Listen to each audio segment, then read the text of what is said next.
आज की रात मेरे लिए बड़ी ही यादगार होने वाली थी। यह उन दिनों की बात थी जब रात को तेज बारिश हो रही थी। आज मेरी सुहाग रात को लेकर मैंने अपने दिल में कई अरमान सजाए बैठी थी। कॉलेज में अक्सर मेरी सहेलियां मुझे वह सब वीडियो दिखाया करती थीं। तब से ही मैंने अपने दिल में बहुत सारे जज्बात इकट्ठे करके रखे थे कि जब मेरी सुहाग रात होगी तो मैं भी अपनी उम्र की जज्बात पूरी करूंगी। लेकिन आज शाम को ही मेरे अरमान पूरे मिट्टी में मिलने वाले थे, क्योंकि मेरी शादी मेरे 20 साल के देवर के साथ तय हो गई थी। मेरा देवर मेरे पति के मुकाबले में ज़्यादा हैंडसम था। मैं तो पहली नज़र में ही अपने देवर को ही दिल दे बैठी थी। लेकिन मेरी शादी उसके भाई से तय हो गई थी। लेकिन अब मैं बहुत ज़्यादा खुश हो गई थी, क्योंकि आखिरकार मेरी शादी मेरे राजकुमार से ही हुई। लेकिन बस मुझे यह भी चिंता सताने लगी थी कि वह तो मुझसे पूरे 9 साल का छोटा है। मैंने सोचा था कि वह मेरे साथ कुछ भी नहीं कर पाएगा और मुझे ही अपनी तरफ से शुरुआत करनी पड़ेगी। इसी वजह से मैंने दुल्हन का जोड़ा बदल कर एक खूबसूरत सी नाइटी पहन ली थी, ताकि वह मुझे देखते ही पिघल जाए। लेकिन जैसे ही वह कमरे में आया, मैं उसे देखकर और भी ज़्यादा हैरान हो गई, क्योंकि वह तो मुझसे भी ज़्यादा बेकाबू था। और आते ही उसने मुझे बड़े प्यार से उठाकर बिस्तर पर लिटाया और धीरे से मेरी नाइटी और पूरे रोमांटिक मूड के साथ, मेरा नाम रीमा है, मेरी उम्र सिर्फ 28 साल की है, मेरे घर में मेरे मम्मी-पापा और मेरी एक छोटी बहन रहती थी। जब मैंने कॉलेज में पढ़ती थी, तब मेरी सहेलियाँ अक्सर मुझे सुहागरात के बारे में बातें करती थीं। कॉलेज में मेरी सिर्फ लड़कियां ही दोस्त थीं और जो भी मेरी सहेलियां थीं उनके बॉयफ्रेंड भी थे। वे अक्सर उनके साथ खूब मज़े करती थीं, लेकिन मेरा कोई भी नहीं था। इसलिए मैं बहुत मायूस हो जाती थी। मैं सोचती थी कि जब भी मेरी शादी होगी तो मैं भी अपने जज़्बात पूरे कर लूँगी, अपने हर अरमानों को पूरा करके रहूँगी। माँ-बाप ने कॉलेज कंप्लीट करते ही मेरी शादी तय कर दी थी।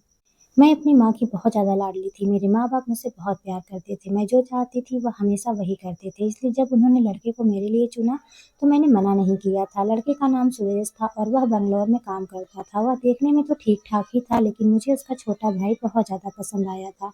वह देखने में काफ़ी ज़्यादा हैंडसम था और उसका गोरा-चिट्टा रंग उसे बेहद हैंडसम बनाता था।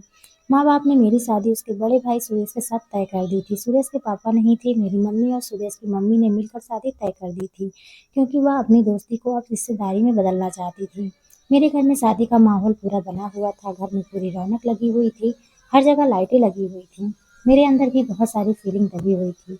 जब मेरी सहेलियों ने मुझे तैयार करने के लिए आगे बढ़ीं और मुझे फिर से वह सारी वीडियो दिखाने लगीं, वो मुझे समझाने लगीं कि तुम अच्छे से समझ लो कैसे क्या करना है। मेरी सहेली मेरे दिल के बहुत करीब रहा करती थीं। वह मुझे अच्छे तरीके से हर बात समझाती थीं, क्योंकि मैं इससे पहले कभी भी किसी लड़के के साथ कोई भी रिलेशनशिप में नहीं रखा हुआ था और मुझे उन सब के बारे में ज़्यादा नॉलेज भी नहीं थी।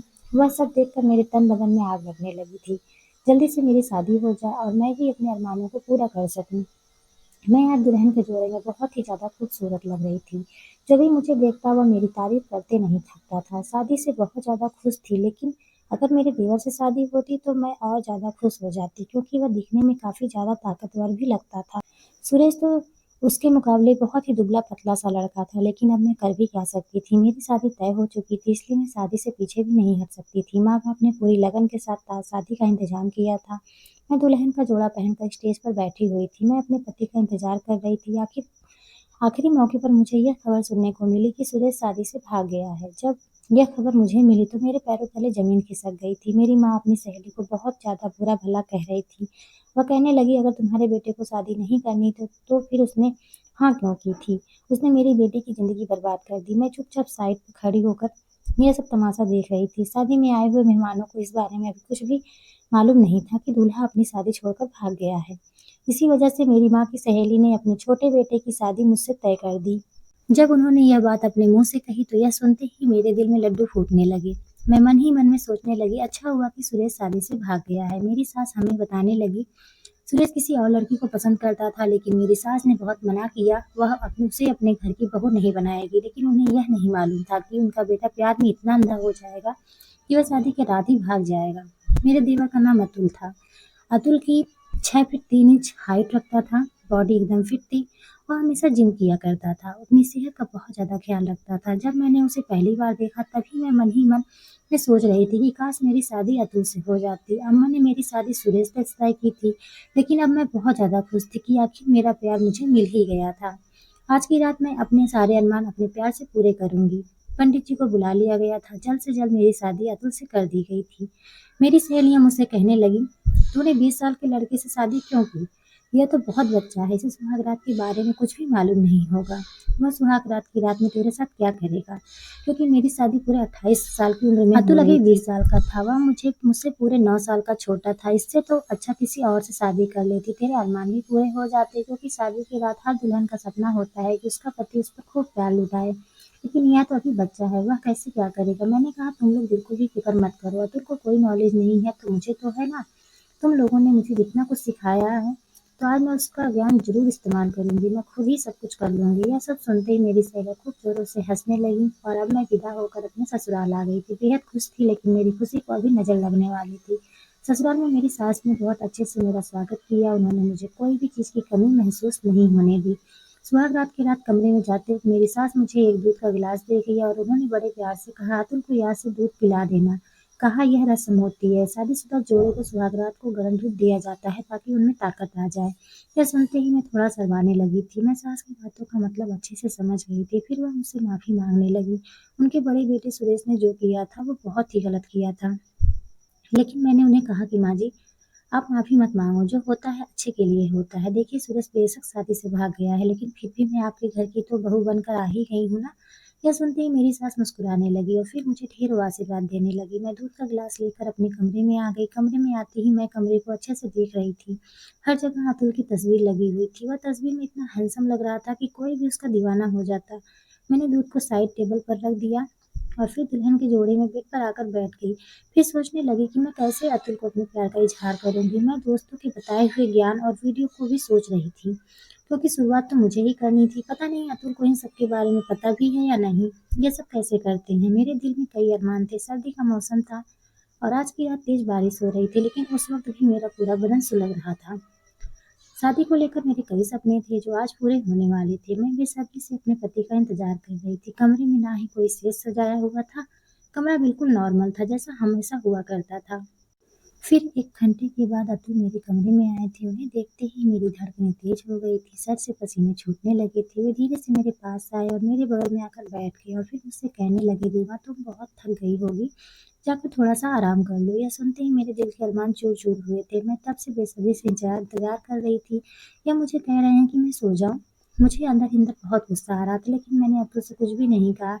मैं चुपचाप जाकर कपड़े बदल लिए और जब मैं कपड़े बदल कर वापस कमरे में आई तो देखा अतुल तो मुझसे पहले ही सो गए थे। मुझे लगा कि शायद आज बहुत ज़्यादा थक गए होंगे, इसलिए वह जल्दी से सो गए। मैंने धीरे से जाकर अतुल के बगल में सट कर सो गई थी। धीरे से उसके कमरे को टच करने लगी, उसके कमर को टच करने लगी थी, लेकिन वह तो मुझसे और दूर हट गया। फिर मैं गुस्से से करवट बदल कर सो गई, क्योंकि मैं भी शादी में बहुत ज़्यादा थक गई थी, इसलिए कब गहरी नींद में सो गई मुझे कुछ मालूम ही नहीं हुआ। जब सुबह हुई तो वो मुझसे पहले अतुल कमरे से जा चुके थे। मेरी आँख खुली जब मेरी सास कमरे में दरवाज़ा खटखटा रही थी। वह कहने लगी कि कल की रात अच्छी बीती होगी। यही सुनते ही मेरा मुँह लटक गया, लेकिन मैंने अपनी सास को कुछ भी नहीं कहा। मैंने हल्की सी स्माइल दे दी। फिर सास ने कहा, जल्दी जाकर फ्रेश हो जाओ और नाश्ते पर अतुल तो कब से फ्रेश होकर नाश्ते की टेबल पर बैठा हुआ है। यह सुनते ही मैं जल्दी से जाकर फ्रेश हुई और अच्छी सी साड़ी पहन ली। सोचा आज अतुल को अपनी तरफ कर लूँगी। वह खुद बेकाबू होकर मेरे पास आ जाएँगे। साड़ी पहनकर मैं नीचे गई तो सबने मेरी तारीफ़ की, सिवाय अतुल के। अतुल ने तो एक बार भी मुझे नहीं देखा। मैंने सोचा कि शायद वह सिर्फ 20 साल का है और उसे इन सब के बारे में मालूम नहीं। मुझे खुद ही उसको अपनी तरफ खींचना होगा, तभी वह मेरे पास आएगा। सारा दिन वो दिखाई के रस्म में बीत गया था। उस रस्म में सब आस-पड़ोस की औरतें मुझे देखने के लिए आई हुई थीं। मुझे जब वह देखतीं तो खूब मेरी तारीफ़ करती थीं और मेरी सास से कहती, तुमने तो हीरे जैसी बहू चुनी है। इस रस्म में बैठे-बैठे अपने पति अतुल को ही ढूँढ रही थी, लेकिन वह मुझे कहीं भी दिखाई नहीं दे रहा था। मुझे लगा शायद वह किसी काम से बाहर गए होंगे। शाम को जब सभी मेहमान अपने-अपने घर को चले गए, तो मैं भी रात का खाना खाकर जल्दी अपने कमरे की तरफ चली आई, ताकि मैं अपने पति को अपनी तरफ खींच सकूँ। मैंने सोचा आज अतुल जब कमरे में आएँगे तो मैं खुद ही उनके करीब चली जाऊँगी, अपने प्यार का इज़हार कर उनसे कर लूँगी। और मैंने आज एक बहुत खूबसूरत सी नाइटी पहन रखी थी, जिसके दोनों साइड पर कट लगा हुआ था, जिसे पहनते ही मेरी टाँगें साफ दिखाई दे रही थीं। मैंने सोचा कि अतुल मुझे नाइटी में देखते ही उसके जज़्बात उभरने लगेंगे और खुद मेरी तरफ खींचा चला आएगा। लेकिन शायद मेरी गलतफ़हमी थी। पहली रात की तरह मैं फिर से अतुल का इंतज़ार कर रही थी। इंतज़ार करते-करते रात के 3 बज चुके थे। बेसब्री से अपने पति का इंतज़ार करती रही, लेकिन अब मुझे अंदर ही अंदर बहुत गुस्सा भी आ रहा था। अतुल को मेरी बिल्कुल भी फ़िक्र नहीं थी। जब सुबह के 5 बजे तो वह अंदर आए। वह मुझे देखकर कहने लगे, मुझे माफ़ कर देना, मैं किसी काम से बाहर चला गया था, आने में थोड़ी-सी देर हो गई। यह सुनते ही मेरा दिल थोड़ा शांत हुआ, लेकिन जैसे ही मैंने उनके पास गई तो उन्होंने मुझे अपने से दूर करते हुए मेरा हाथ पकड़ कर कहा, मुझे माफ़ कर देना, मेरे भाई ने तुम्हें शादी की स्टेज पर छोड़ दिया और तुम मेरे भाई की ही दुल्हन हो। बेशक मैंने तुमसे शादी की है, लेकिन अभी भी तुम मेरी भाभी हो। मैं तुम्हें उस नज़र से नहीं देखता। समाज की बदनामी की वजह से मैंने तुमसे शादी की है। अगर मैं शादी नहीं करता तो समाज तुम पर तरह-तरह के इल्ज़ाम लगाता और फिर मेरी माँ ने मुझे बहुत मजबूर कर दिया था शादी के लिए, ताकि तुम्हारी इज़्ज़त बचा सकूँ। मुझे माफ़ कर देना, तुम बहुत अच्छी हो, लेकिन मैं तुम्हें पत्नी के रूप में कभी भी स्वीकार नहीं कर पाऊँगा। हम दोनों एक ही कमरे में रहेंगे ताकि लोगों को हमारे बारे में कुछ पता ना चले और तुम जो चाहो कर सकती हो, तुम्हारी मर्ज़ी है। अगर तुम्हें कोई लड़का पहले से पसंद है तो तुम उससे शादी भी कर सकती हो और इसमें मैं तुम्हारा पूरा साथ दूँगा, क्योंकि अगर मेरे भाई ने आपको धोखा दिया है तो मैं आपकी मदद कर दूँगा, लेकिन याद रखना मैं आपको कभी उस नज़र से नहीं देख सकता, तो इसलिए मेरे से दूर ही रहना। मैं तुम्हारे साथ अपना पति वाला रिश्ता कभी नहीं निभा सकता, पर उसे कौन बताता, मैं तो उसे पहले से ही पसंद करती थी, जब से मैंने उसे देखा था। ऐसी बातें सुनकर मेरे पैरों तले ज़मीन ही खिसक गई। मैं कुछ भी बोलने या सुनने की हालत में नहीं थी। यह सुनते ही मुझे बहुत तेज़ गुस्सा आया, लेकिन मैंने अपने गुस्से पर बहुत अच्छे से काबू करके रखा था। मैंने कहा, अगर तुम्हें भी मुझसे शादी नहीं करनी थी, तो तुम भी मुझे साफ-साफ कह देते, लेकिन अब शादी करने के बाद तुम मुझे अपनी पत्नी भी स्वीकार नहीं कर रहे हो और ना ही मेरा हक देते हो, मुझसे दूर भागते हो। यह सुनकर अतुल कहने लगा, मैं तुमसे और कुछ भी नहीं कहूँगा, जो कहना था मैं कह चुका हूँ। मेरी बात अपने पल्लू में बाँध लो, क्योंकि मैं सच कह रहा हूँ। तुम्हें कभी भी उस नज़र से नहीं देख सकता। यह कहते ही अतुल जाकर बिस्तर पर बैठ गया और मैं फिर वहीं खड़ी आंसू बहा रही थी। फिर चुप से जाके बिस्तर पर लेट गई। मेरे जितने भी शादी को लेकर मेरे दिल में पहले से अरमान थे, वह सारे अब पानी में बह गए थे।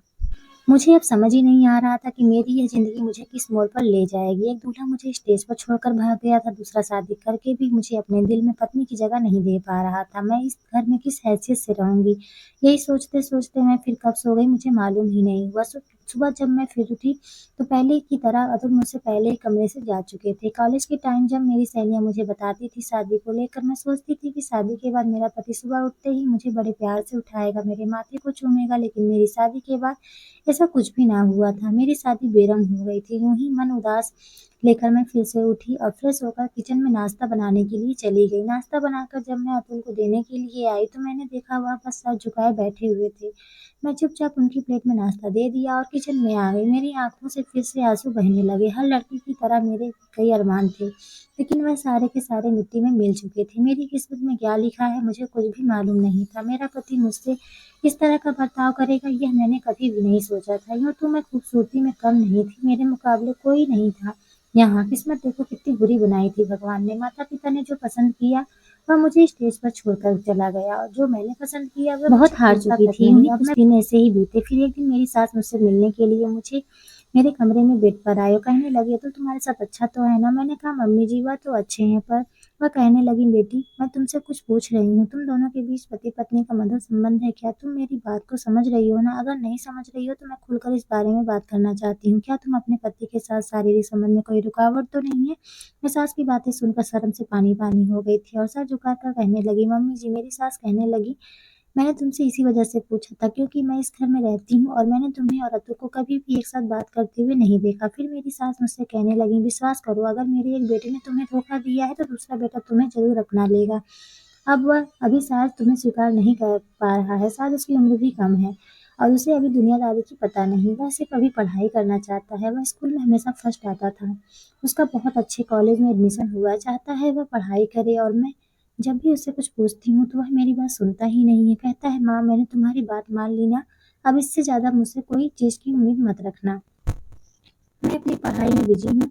मैंने आपकी लाज रखी है, अब तुम्हारी बारी है इस सब को हैंडल करने की। बहू मुझे थोड़ा समय दे दो, अतुल ज़रूर तुम्हें अपना लेगा, तुम्हें तुम्हारा हक देगा। यह सुनते ही मैं फूट-फूट कर रोने लगी, क्योंकि कई दिन से मैंने यह सब अपने दिल में दफ़न किया हुआ था। घर से भी जब माँ का फ़ोन करके पूछती, तब मैं उनसे झूठ बोलती कि अतुल मेरा बहुत अच्छे से ख़्याल रखते हैं, लेकिन उसने तो आँख उठाकर भी मुझे नहीं देखा था। मेरी आँखों से आँसू पानी की तरह बहने लगे। सास मुझे दिलासे दे रही थी, भगवान पर भरोसा रखो, सब ठीक हो जाएगा। फिर सास ने कहा, बेटी हो सके तो तुम थोड़ा पहल किया करो, क्योंकि अतुल अभी 20 साल का ही है।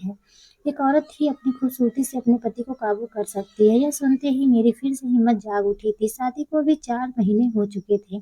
अब मुझे एक बार ज़रूर कोशिश करनी चाहिए। इसी वजह से मैं रात को फिर से तैयार होकर अपने पति का इंतज़ार कर रही थी। जैसे ही अतुल कमरे में आए, मैं उनके करीब आने लगी। वह मुझसे धीरे-धीरे दूर जाने लगे। फिर मैं अतुल के सीने से जा लगी तो उन्होंने मुझे गुस्से से दूर कर दिया और कहने लगे, "रीमा, तुम्हें पहले भी मना किया है कि अब मुझसे इस तरह की कोई उम्मीद नहीं रखोगी। मैं कभी तुम्हें उस नज़र से नहीं देखता और ना ही तुम्हारे लिए मेरे अंदर ऐसी कोई फीलिंग है। तुम अपनी फीलिंग सँभाल कर रखो, मुझ पर ना आज़माओ। मुझे अपनी ज़िंदगी में अभी बहुत कुछ करना है, बहुत कुछ बनना है। तुम इस तरह की बेकार कोशिश करना छोड़ दो। अगर तुम और माँ मुझे ज़्यादा मजबूर करोगी तो मैं यह घर छोड़कर ही चला जाऊँगा। मुझे अपनी ज़िंदगी में इसके अलावा भी बहुत काम है।" मैंने अतुल से गुस्से में कहा, "हमारी शादी को अब 4 महीने होने वाले हैं। आप क्या चाहते हैं कि मैं पूरी ज़िंदगी ऐसे ही बिता दूँ? अगर आपको भी अपने भाई की तरह करना था तो आपने मुझसे शादी ही क्यों की?" मेरे मन में जो भी गुस्से में आ रहा था मैं बोले जा रही थी और फूट-फूट कर रो रही थी। मैं बहुत परेशान हो गई थी। अतुल चुपचाप मेरी बात सुन रहे थे लेकिन वह मुझे कुछ भी नहीं कह रहे थे। फिर मैंने गुस्से से अपना हाथ छुड़ाया और कमरे से बाहर निकल गई। रोती-रोती हॉल में सोफे पर ही सो गई। मेरी ज़िंदगी मुझे उस मोड़ पर ले आई थी। ना मैं आगे जा सकती थी, ना मैं पीछे मुड़ सकती थी। मैं अपने जज़्बातों को, अरमानों को दफ़न कर चुकी थी। हर लड़की को शादी को लेकर कई सपने होते हैं, लेकिन मेरे सारे सपने टूट चुके थे। मैं जितना भी सपनों को जोड़ने की कोशिश करती थी, लेकिन अब जुड़ने का नाम ही नहीं ले रहे थे। घरवालों को भी इस बारे में नहीं बता सकती थी। इसी तरह मेरी सास ने 1-2 बार अतुल को प्रेशर दिया था कि मुझे अपना संबंध ठीक कर ले मुझसे। वह इसी गुस्से में अपना घर छोड़कर चला गया था। हॉस्टल में रह रहा था, वह पढ़ाई करने में बहुत तेज़ था, उसका सिर्फ ध्यान पढ़ाई पर था। मेरी सास अब मजबूर हो गई थी, वह करे तो क्या करे? इसी तरह 1 साल बीत गया। आज सुबह के दरवाजे पर किसी ने बेल बजाई। मेरा दिल धक से रह गया। मुझे लगा कि अतुल लौट आए। मैंने जैसे ही दरवाज़ा खोला, सामने उस आदमी को देखकर बिल्कुल हक्का-बक्का रह गई। सुरेश अपनी पत्नी के साथ दरवाजे पर खड़ा था। मेरी सास भी मेरे पीछे ही आई थी। सुरेश और उसकी पत्नी को देखते ही वह भी हैरान रह गई। अतुल ने अपने भाई को फ़ोन करके सुरेश को और उसकी पत्नी को घर बुला लिया था और उसने अपने भाई से भी अपने दिल की बात की थी। उसने कहा, "जब तक मैं पढ़ाई नहीं कर लेता, मैं इन सब चीज़ों के बारे में कभी नहीं सोचूँगा।" अतुल ने अपने भाई से कहा था कि रीमा को अपनी ज़िंदगी आगे बढ़ानी चाहिए। उसे ऐसे किसी का इंतज़ार में नहीं बैठना चाहिए। या तो अपनी पढ़ाई दोबारा स्टार्ट कर दे या फिर अपनी ज़िंदगी में जो भी करना चाहती है, वह कर सकती है। अगर उसे मुझे डिवोर्स चाहिए तो मैं वो भी दे सकता हूँ, पर मैं अभी इस रिश्ते को कभी स्वीकार नहीं कर सकता जब तक मैं कुछ बन नहीं जाता। और मैं रीमा को ये नहीं कहता कि रीमा बैठकर मेरा इंतज़ार करे। रीमा के लिए मेरे अंदर कोई फीलिंग नहीं है। सुरेश और उसकी पत्नी ने आते ही मुझसे माफ़ी माँगी। सुरेश ने भी कहा, "मुझे माफ़ कर दो। मैं पूजा से प्यार करता था इसलिए मैंने तुमसे शादी नहीं की और पूजा भी मुझसे बहुत प्यार करती है और मेरे भाई अतुल ने भी मुझे सब कुछ बता दिया है। तुम चाहो तो इस घर में रहकर उसका इंतज़ार कर सकती हो, तुम्हें कोई प्रॉब्लम नहीं होगी। अगर जाना चाहती हो तो खुशी से जा सकती हो।" सुरेश की बात सुनकर मेरे पैरों तले ज़मीन निकली थी। आखिर मैं क्या करती? मैंने अपनी माँ को ये सारी बातें बता दी। मेरी माँ मेरी सास पर भी चढ़ बैठी। मुझसे लड़ाई-झगड़ा हुआ, मेरी माँ मेरी सास पर बिगड़ गई थी। पहले तुम्हें अपने बेटे से पूछना चाहिए था, बिना उसकी मर्ज़ी के खिलाफ जाकर तुमने मेरे बेटे की ज़िंदगी खराब कर दी। दोनों बेटों ने मेरी बेटी को ठुकरा दिया। मैं भी अब बिल्कुल टूट चुकी थी। अपनी शादी को लेकर मेरे सारे सपने मिट्टी में मिल चुके थे। अब मैं शादी के नाम से ही घबराती थी और अपनी ही नज़रों में गिर गई थी। माँ के साथ मैं अपने घर आ गई थी। माँ ने मुझसे माफ़ी माँगी और कहा, "जब तक तुम नहीं कहोगी मैं तुम्हारे लिए कोई रिश्ता नहीं ढूँढूँगी और अब तुम अपनी पढ़ाई कर सकती हो।" मैंने भी इस चीज़ को दिमाग से निकाल दिया था और पढ़ाई करने लगी। मैंने टीचर की ट्रेनिंग के लिए फॉर्म भर दिए थे और टीचर ट्रेनिंग के लिए मैं दूसरे शहर चली गई थी। वहाँ मुझे 5 साल लगे। मेरी ट्रेनिंग कंप्लीट हो गई और अब मैं टीचिंग की नौकरी के लिए फॉर्म भर दिए थे। मुझे एक इंटरनेशनल प्राइवेट स्कूल में टीचिंग के लिए भर्ती करा लिया गया था। मेरी सैलरी भी काफ़ी अच्छी थी और मुझे कोई प्रॉब्लम नहीं थी। इंसान को अगर मोहब्बत में धोखा मिले तो वह इंसान बहुत ज़्यादा मजबूत हो जाता है और मुझे एक बार नहीं, मुझे तो 2 बार धोखा मिला था और उस धोखे से मैं बहुत ज़्यादा कठोर हो गई थी और उस धोखे ने मुझे कामयाबी का रास्ता दिखाया था। अब मेरे अंदर किसी जीवन साथी की इच्छा नहीं थी। जिस स्कूल में पढ़ा रही थी वहाँ पर 26 जनवरी के लिए झंडा फहराया जाना था। और यह स्कूल इंटरनेशनल स्कूल था और यहाँ पर झंडा फहराने के लिए फ़िल्म स्टार को बुलाया गया था। स्टार की सुरक्षा के लिए पास के थाने से पुलिस प्रशासन भी यहाँ मौजूद थी। अचानक से मेरे सामने एक इंस्पेक्टर की वर्दी में एक आदमी आया। उसे देखकर मैं बिल्कुल हिलकर रह गई थी। मेरी आत्मा तक घबरा गई थी, क्योंकि वह कोई और नहीं अतुल था और उसने मुझे पहचान लिया था। मैंने अतुल से डिवोर्स तो नहीं लिया था, क्योंकि अतुल मेरे दिल में बसता था और मैं पूरी ज़िंदगी उसी के नाम पर काटने वाली थी। तभी मैं लड़खड़ा कर गिरने वाली थी, लेकिन अतुल ने मुझे बीच में थाम लिया था। आज मेरे पैरों में बैठकर उसने मुझसे माँगी माफ़ी माँग रहा था। उसने कहा कि मैंने तुम्हारे साथ जो भी किया उसकी सज़ा मुझे मिल गई है। उसने बताया कि कॉलेज के लास्ट टाइम में मुझे एक लड़की से मोहब्बत हो गई थी। मैंने उस लड़की को प्रपोज़ तक कर दिया था और मैं उस लड़की के लिए पागल हो गया था, लेकिन वह लड़की सिर्फ़ पैसों के लिए पीछे भागती थी। वह मुझसे सिर्फ़ टाइम पास करती थी। जब मुझे उसकी असलियत के बारे में पता चला तो मैं अपनी नज़रों में ही गिर गया था।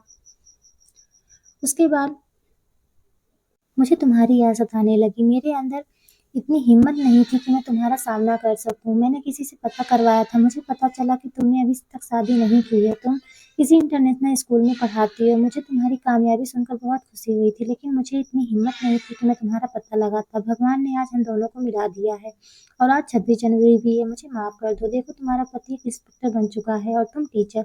हम दोनों की जोड़ी बहुत अच्छी जमेगी। मुझे तो अतुल पहले से ही पसंद था। मैं तो उसको इंस्पेक्टर की वर्दी में देखते ही हैरान रह गई थी। वो बहुत हैंडसम लग रहा था। यूँ अगर वह उस वक़्त अपनी पत्नी की जुल्फ़ों में फँस जाता तो वह इंस्पेक्टर ना बनता और मैं भी एक टीचर ना बन पाती। समय बहुत बलवान होता है और उस समय ने हमें एक कामयाब इंसान बना दिया। मैंने अतुल को तुरंत माफ़ कर दिया और अपने सीने से लगा लिया। मैं अतुल के अलावा किसी और को अपने दिल में नहीं रख सकती थी। प्रोग्राम खत्म होने के बाद अतुल मुझे लेकर सीधा अपने घर गया था। मेरी सास और सुरेश मुझे देखकर हैरान हुए थे। अतुल अपने भाई के गले लग गया और अपनी माँ से और अपने भाई से माफ़ी माँगने लगा। आज घर में बहुत खुशी का माहौल बना हुआ था, लेकिन क्योंकि घर में आज सभी बहुत खुश थे। सब लोग कमरे में जाकर ढेर सारी बातें भी कर रहे थे, लेकिन मैं कोने में खड़ी यह सब देख रही थी। मैंने रात का खाना बनाया और रात का खाना खाकर सबके बर्तन धोकर अपने कमरे की तरफ बढ़ गई। मन में बहुत दर्द और परेशानी थी। मेरे मन में बहुत सारे सवाल उठ रहे थे कि अब क्या होगा, लेकिन जैसे ही अतुल कमरे में दाखिल हुआ तो कमरे की लाइट अचानक से बंद हो गई। अचानक ही पीछे से किसी ने मुझे ज़ोर से जकड़ लिया। फिर मेरे दिल की धड़कनें बहुत तेज़ हो गईं। मैं चिल्ला भी नहीं पाई थी, क्योंकि किसी ने मेरे मुँह पर हाथ रख दिया था ताकि मैं चिल्ला भी ना पाऊँ। और जब मुझे धीरे से पकड़कर मुझे गोद में उठाकर अपने कमरे में लाया और बेड पर बिठा दिया। कमरे की लाइट ऑन की और सामने जो आदमी था उसे देखकर तो मैं हैरान रह गई, क्योंकि सामने वही आदमी मौजूद था जिसके लिए मैंने इतने अरमान सजाए थे, जिसकी याद में मैंने पूरे 9 साल बिताए थे। जब लाइट ऑन हुआ, मैंने कमरे को जगमगाते हुए देखा और मेरे होश उड़ गए थे। अतुल ने पूरे फूलों और लाइटों से कमरे को सजाया हुआ था। वह कमरा सुहाग रात जैसा कमरा लग रहा था। हर जगह फूल ही फूल बिखरे हुए थे। यह सब देखकर मैं बहुत खुश हो रही थी, लेकिन मुझे एक तरफ बहुत ज़्यादा गुस्सा भी आ रहा था, क्योंकि 9 सालों में अतुल ने मेरी एक बार भी खबर नहीं ली थी। मुझे अतुल के बारे में ज़रा भी कोई खबर नहीं थी। वह कहाँ है और क्या कर रहा है? और जो बात उसने स्कूल में बताई थी, वह किसी लड़की की मोहब्बत में पड़ गया था, तो मेरा दिल कच्ची-कच्ची हो गया था। अतुल मेरा हाथ पकड़कर मुझसे कहने लगे, "रीमा, मुझे माफ़ कर दो। मैंने तुम्हारे साथ जो भी किया, उसके लिए दिल से तुमसे माफ़ी माँगता हूँ और मैं आज बहुत भी शर्मिंदा हूँ। लेकिन तुम भरोसा करो, अब तुम्हारे अलावा मेरे दिल में कोई नहीं है। मेरी और तुम्हारी शादी एक दबाव में आकर हुई थी। तुम उसको बहुत ही अच्छी तरह से जानती हो। मेरे सर पे उस वक़्त सिर्फ़ पढ़ाई का जुनून था और देख लो, आज तुम्हारे सामने एक इंस्पेक्टर है। मैंने तुम्हारा दिल दुखाया, मैंने कितनी बड़ी गलती की। प्लीज़ तुम मुझे माफ़ कर दो। जो वक़्त बीत गया, वह दोबारा तो नहीं ला सकता, लेकिन आने वाले पलों में हर कदम पर तुम्हारे कदमों में रहूँगा।" मैंने भी उसे दिल से माफ़ कर दिया। फिर अतुल ने लाइट बंद करके जो किया, वह कभी मैंने सपने में भी नहीं सोचा था। मैं नहीं जानती थी कि अतुल में इतनी ताकत है। अतुल तो बहुत ही रोमांटिक आदमी निकला। उसने मुझे साँस भी नहीं लेने दी। अब तो वह एक जमा मर्द हो चुका था। मैं भी अब 33 साल की हो चुकी थी और पूरा भरपूर मर्द हो चुका था। वह भी 27 साल का हो चुका था, लेकिन आज की रात बहुत अलग थी। वह मैं शब्दों में नहीं बता सकती। अतुल ने मुझे बिस्तर से उठने तक ना दिया। जो प्यार लुटाया, जो प्यार किया, उसका सपना मैंने कभी देखा भी नहीं था। लेकिन आज मैं बहुत खुशी थी। मेरे सारे अरमान पूरे हुए थे। इसी वक़्त का मैं बेसब्री से इंतज़ार कर रही थी। आज वह दिन भी आ गया था। आज की रात मीठे दर्द और प्यार भरी रात थी। अब मैं अपनी ज़िंदगी में बहुत खुश थी। मेरी शादी को अब 13 साल बीत गए थे और मेरे 2 प्यारे-प्यारे बच्चे भी हैं। अब मैं अपनी फैमिली के साथ एक अच्छी ज़िंदगी बिता रही हूँ। लास्ट में यह कहना चाहूँगी, शादी कभी भी ज़बरदस्ती ना करें। ऐसे रिश्तों में प्यार कभी नहीं मिलता। अगर मेरी बात से सहमत हैं तो मुझे कमेंट में ज़रूर लिखना और आपको ये कहानी कैसी लगी कमेंट बॉक्स में ज़रूर बताइएगा। अगर अच्छी लगी हो तो लाइक करिएगा और ज़्यादा से ज़्यादा लोगों में शेयर करिएगा। और भी ऐसी नई-नई कहानी सुनाने के लिए मेरे चैनल को सब्सक्राइब करके बेल आइकन ज़रूर प्रेस करिएगा। धन्यवाद।